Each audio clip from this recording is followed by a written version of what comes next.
Peters. Uh-huh. Are you originally from Ringgold? I've been in Ringgold my whole life. After I was about 2 years old, I was in foster care till I was nearly 2, and then I was adopted and brought back to Ringgold, and it's the best thing ever happened to me. I've been in the Ringgold ever since, and I was in that foster care by myself, dependent upon the kindness of strangers, to quote Blanche Dubois, and I got put down in the middle of the Peters family in Ringgold. My father had 10 brothers and 10 sisters. That's it. That's the 11 brothers up there on that top picture. Oh my goodness! And so I had 105 first cousins, and so I was by myself, basically speaking. And then all of a sudden, I was in this great family. Big family. Big Irish family. A lot of laughing, a lot of fun, a lot of good storytellers. And anyway, I've lived here. I've never lived outside the city limits except for college and military. I've lived right here in the city my whole life. And you ended up over at Western Carolina? I did that because my mother's sister lived in Hayesville, North Carolina, and had 4 children about my age, some a little older and a little younger, and they all graduated from Western Carolina. They encouraged me to come up there and spend a weekend or 2 with them, and I just loved it up there, so that's how I ended up there. So that was kind of like your home away from home. That's how you got to to those mountains. And I love those mountains. Oh, it is beautiful over there, especially. So you didn't go to college for insurance though, right? I didn't have any clue what I wanted to do when I went to college, but I loved to read, and so I decided I'd major in English. So I did, and it worked out fine, and I feel like it helped me a lot in my insurance career because I could read a policy, I could figure out what it should say or did say or whatever, and I think I served my clients dealing on some convoluted claims situations before, because I think I understood what it was saying better than the adjuster. The claims adjuster. Yeah. In fact, I had 2 different incidents where I had the insurance company to rewrite the form.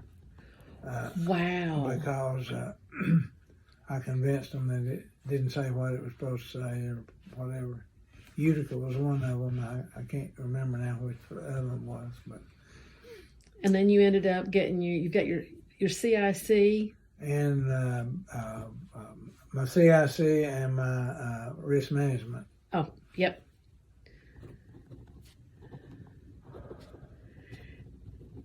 And so, how did you end up getting into insurance to begin with? I was teaching school. I was an English teacher at Ringgold, what was called junior high school back then. Okay. Right across the street over there, 2 blocks from here. And I grew up 5 blocks from here, right down Cleveland Street. Anyway, so I was teaching school, 8th grade English, and and my wife was a teacher, and I would take both checks to the bank once a month. We got paid once a month, and both of us together net, it was $620 or something like that. So anyway, I started selling insurance on the side for Georgia Farm Bureau. The district manager of Georgia Farm Bureau at the time was my best high school friend's father, and then after the second year of teaching and doing that, I found out I liked it, and I knew everybody in Ringgold. My father definitely knew everybody, and I knew most everybody. And so I started full-time for Georgia Farm Bureau and worked for them just for a year. Okay. And I was taking business away from the Weeks Insurance Agency. And so they hired me to come there to go from Farm Bureau into independent agency. So that was a man named Baron Brooks from Chatsworth. Weeks and Peters. You asked about that, Weeks and Peters. Yeah. The man that founded the Weeks Insurance Agency in 1938, his name was Cotton Weeks. J. Colton, parentheses, Cotton Weeks. That's him right there, the bald-headed man in the light-colored suit in the lower picture. Yeah. And he was the mayor of Ringgold for a long time. He was Ringgold's premier Georgia Bulldog. That was back when very few people in Ringgold had a college degree, and he was a graduate of the UGA and went to all the games. And anyway, so I was at Farm Bureau. I was getting business away from the Weeks agency. Mr. Weeks died. Baron Brooks bought it, and he sent a guy that a lot of people in the management, the Mathews and all, knew well. In fact, worked for them, named Sam Birchfield. Oh, okay. And Sam managed the agency. So he and Mr. Brooks said, this guy in Ringgold is taking our business. Why don't we just hire him? And so that's how I ended up there.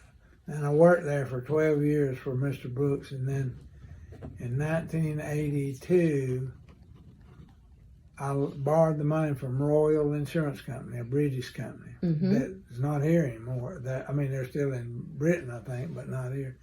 And they loaned me the money to buy the agency. Wow. On a production discount on the interest. Mm-hmm. If I didn't produce, the interest rate was going to be 16%. Oh. That was back when you could get 10 or 11% on a CD at the local bank at that time, early 80s. Yep. And so I bought the agency. Mr. Weeks' name still meant a lot back then because he hadn't been deceased long. He had been the mayor. He had done all kinds of good things for the city. So I said, well, I want everybody to know it's the Peters because there's so many, Peters, and then they had friends and so forth. But I wanted to leave his name on it. Yeah. So that's how that became that. Did you have a niche back then? Was there something that... Well, that was interesting. You asked that because we were in a little building right down the street where there's a little agency now, but Jordan Agency. Yeah, That's I know what you're talking about. That's where y'all were. In there, so was that where y'all were originally? That's where the Mr. Weeks' office was, and where I started out with Weeks Insurance. And anyway, so we're right there, but down from the courthouse. Mm-hmm. Everybody knew me. I had a lot of friends, and a lot of them would come in and want homeowner and auto. Mm-hmm. And I was spending my time doing homeowner and auto quotes, and that's good business. It's not what I wanted to do. So I unlearned how to write a quote a homeowner auto. So I wasn't lying when I told my friend Joe, I don't know how to do that. You have to talk to Miss Yates or whomever. So my niche was commercial property and casualty. That's what I love. I didn't like writing life insurance. That's a good business too. I don't demean any life or the home and auto or anything. Yeah. I liked property and casualty commercial. And I insured the county, I insured the school system, I insured the water district, I insured the hospital. And that just turned out great for me and great for the agency. And I insured several manufacturers, and that's what I love to do. And one thing especially was school systems. I insured 4 or 5. Let's see, Catoosa, Gordon, Murray, some of Whitfield school system, and then I had this little side deal that agency that ran as a separate thing because it didn't mix in with what else was doing for accident insurance for students. I had 35 school systems insured under that program. Wow. So I had the largest. We had the largest for the accident insurance. We had the largest school system in Georgia, which was Gwinnett County, and we had the smallest, which was Crawford County. And let's see, I insured the city of Atlanta, the Atlanta Board of Education for several years. Wow. And so anyway, that all worked out. So how did it come to be that you and Jim Mathews decided to do business together? Well, we were both active in secure risk, and got to know each other there. And I just took a real liking to him. I highly respected his father. When I was young, starting out, his father, Bill, was a real mentor to me. And so when Jim and I got to talking through secure risk meetings, and we would get off to the side and talk about possibly when I got ready to retire to get together on that, and just we talked for 5 years, and then because I wasn't ready. And I'll say this: I had 5 suitors wanting to buy my agency, a bank and 2 agencies around here, and an agency in Morristown, Tennessee, and an agency, a Mormon-owned agency out of Cedar City, Utah. They flew into the Chattanooga airport, and I met them there, and we went off to eat, and they made me an offer on the agency. Now, how did that happen? Simply, that's when a lot of banks were buying agencies and all kinds of things going on. And I got a call one day from some broker buying and selling insurance agency, and wanted would I be interested in selling. And I was probably 62 or 3 then. I was thinking about selling when I was 65. And I said, well, I may. And so they said, well, send me your EBITDA. Don't ask me right this minute what EBITDA is, but it has to do with it's the best way to show the profitability, potential probability. And that those 2 guys, one of the guys was it was a family opera, Lovett agency out of Cedar City, Iowa, Utah, not Utah, Mormon. And one of the 2 that came was CEO, and his brother had been the governor of Utah and George W. Bush's Secretary of Health and Education. Wow. So, but you turned them down. I turned them down because what they wanted to do was buy 60% of the agency and let me keep running it, and I didn't have any. So that's been 15 years ago. So where my point was, I definitely made the right decision out of the 5 or 6 that had courted that with me, with the Mathews, because they're just great people. And I didn't just make a great business deal. I got really good friends out of it. Jim and Kathy and Barton and Robert, and they're just the best people. They're just the best. They really are. Yeah. So it's been 15 years now, this year. Yeah, I'll be 80 in July. Since it became Starr Mathews. And they did they transition it for a little while? Was it they left sold when I was 65, but part of the deal was that I would stay 5 years and manage the agency. And that's what I did. And they left, they ran it as Weeks and Peters Insurance, a division of Starr Mathews for those 5 years. That's awesome. Yeah.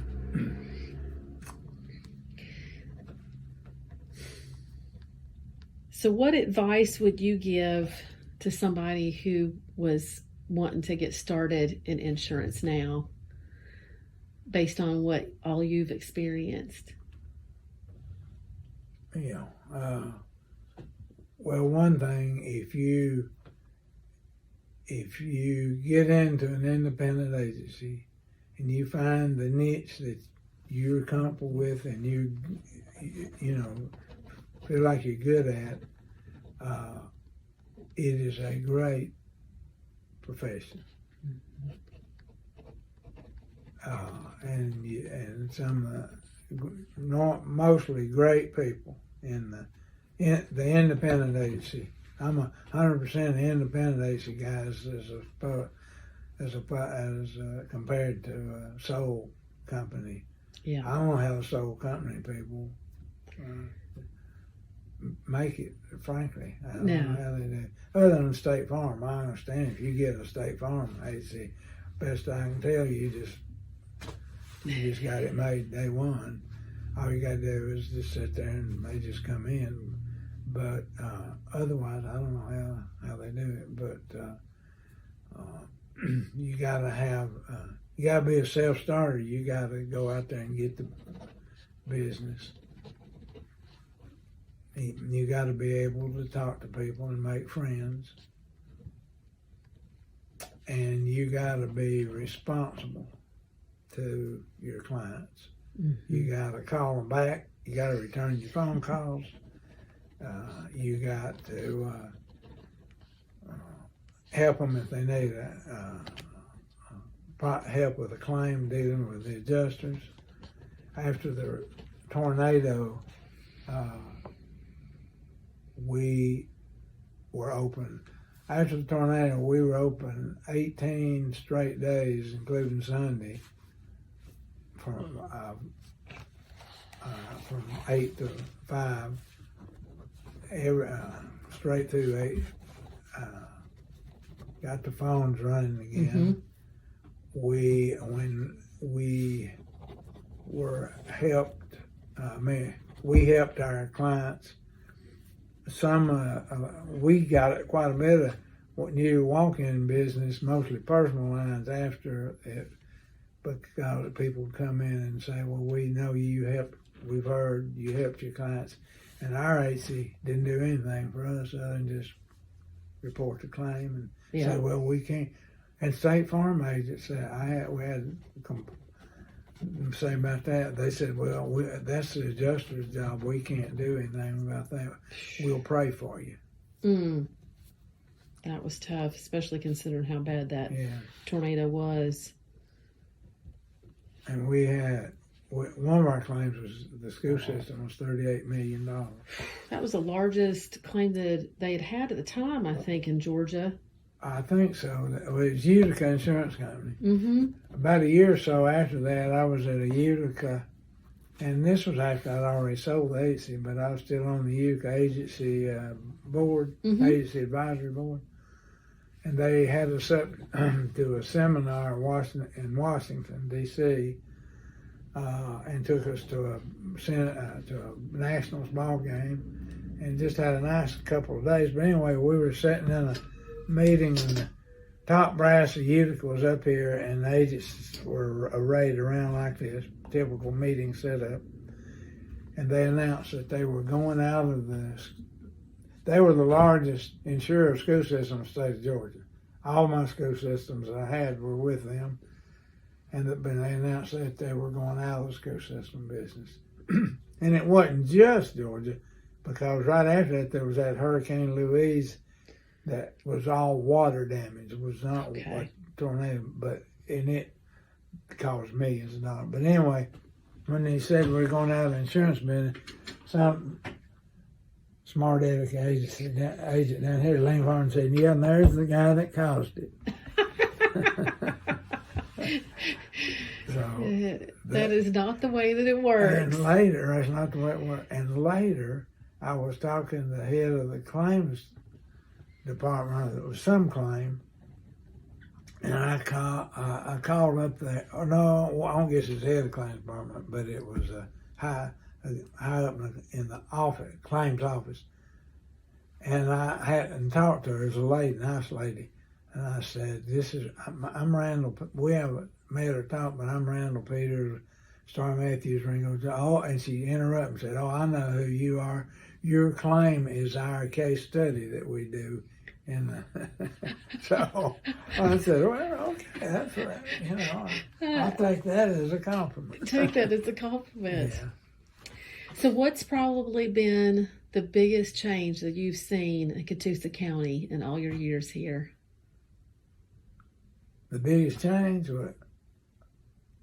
all I can say is it's just everything about it has changed. I mean, the population is booming. We used to be half the size of Walker County. Now, population-wise, area-wise, we are half as big as Walker County. And we were half as much population. Now we're just slightly more population. And we're a little small county area-wise, so we're getting crowded. I kid friend, I say, we need to build a wall around Ringgold. This traffic is just getting, I don't mean that, but. Well, I certainly appreciate your time, Randall. Well, I enjoyed it. You can tell I like to talk. Well, and you are a wealth of information, so we really appreciate all that you've done, and you're part of the story of Starr Mathews.